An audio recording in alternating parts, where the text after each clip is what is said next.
Hi guys and girls. Welcome to another research tutorial with myself, Gcina. We're going to be now discussing the research aims as well as the objectives, right? This is a relatively short section of your paper, regardless of what paper you're writing. This section is hardly ever long.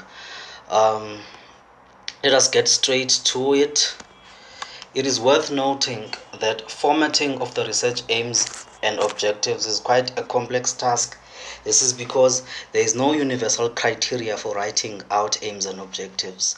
There is no right and wrong way, but what is important is making it clear how the aims, the objectives, the bigger question and the smaller research questions connect and relate to each other, right? So I am going to be giving you rather tips on this section. My tip is that in writing your research aims and objectives is that it is easier, more simpler, and it is more easier to read when you have a single research aim, right? So you have a separate, so my advice is that you must have a separate research aim. This research aim can be a sentence, it can be a paragraph or half a page. However, you must make sure that it is never too long. Just fork out what it is that your research seeks to achieve and state clearly where your research is heading, and then you will have done a marvelous job of having a research aim, right? So research aims normally can be the research aim, right?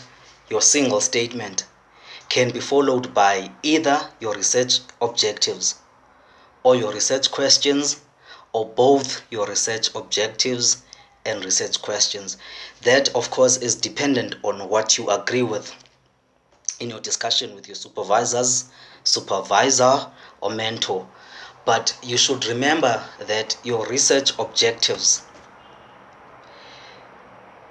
and your smaller questions must seek to answer the bigger question that your research seeks to answer, or the bigger aim that your research seeks to achieve, right?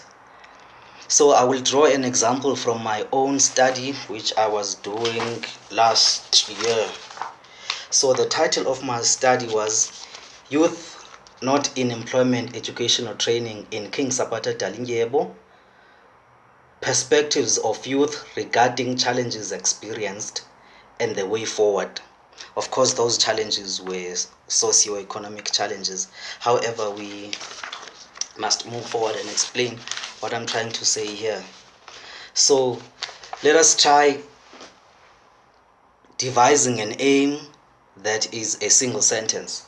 So a single sentence aim would be: the primary aim of the study was to explore the socio-economic challenges faced by youth who are not in employment, education or training in King Sabata Dalindyebo municipality, and what their perceptions are of a way forward in addressing these challenges.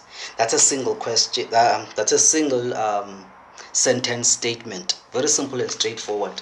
One may be enthused to make their research aim into a a paragraph. A paragraph may, for instance, say, youth unemployment is a serious concern in South Africa. The King Sabata Dalindyebo municipality is no exception. Statistics from the 2018 quarterly survey released by Statistics South Africa indicate that 60% of young people in South Africa are without employment. It is with this background that the aim of the study is to explore socio-economic challenges faced by youth who are not in employment, education or training in King Sabata Dalindyebo, and what they perceive as a way forward in addressing these challenges. So that's the same aim. However, at first it is phrased as a single sentence, and in the other example it is phrased as a paragraph. That all depends on your negotiation or your conversation that you have with your supervisor.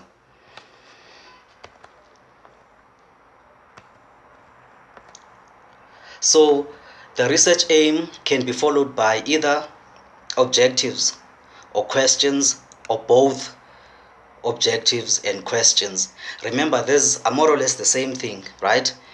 My aim in my study was to explore the socio-economic challenges faced by young people who are not in employment, education, or training in King Sabote Dalindyebo, and the way forward in overcoming these challenges. And then my secondary aims were listed there, but I will only quote two for the purposes of time. The first aim was to establish what level of education youth not in employment or education have achieved and explore the reasons why they did not further their education. Another aim would be to explore what factors hinder youth in their ability to create satisfactory livelihoods and what support systems are there in place. So those are statements, right? And then the research questions would be the research objectives translated into sentences, right? So the first objective will turn into, when phrased into a question, would be, what is the level of education achieved by young people who are not in employment, education, or training? So by that example, I was simply showing that your aims and your research questions are more or less the same thing. It's just that one is a sentence and the other is a question. So it depends on what you decide with your supervisor, whether you include only the objectives, only the questions, or both the objectives as well as the questions. I pray that this point is coming out clear to you. I have a couple of tips for you guys in helping you frame your research aim as well as your objectives. Avoid the use of normative phrases such as success or failure, happiness or sadness, and those kind of phrases that we use in everyday conversation. An example of a bad aim that has got normative words would be, the aim of this research is to explore the failure and success of first-year students at university. First of all, that aim is too vague. It is quite unclear. The variables are not clearly stated. It is not clearly stated what you are investigating against what you seek to explore exactly doesn't come out very clear. And also it is not clear what failure is, what success is in this particular context, and what are the determinants of whether one has failed or has succeeded in university. So it's quite a poorly phrased aim, which will be very difficult to investigate. Also, never seek perfection at your first go. When we are writing the aims and objectives, I assume that we are at a very early stage in our research. Therefore, we cannot be certain whether we are going through with the initial or first thoughts that we had. We might need to refine the aims and objectives from time to time, depending on the growth of knowledge and the development of ideas around the topic. The literature review and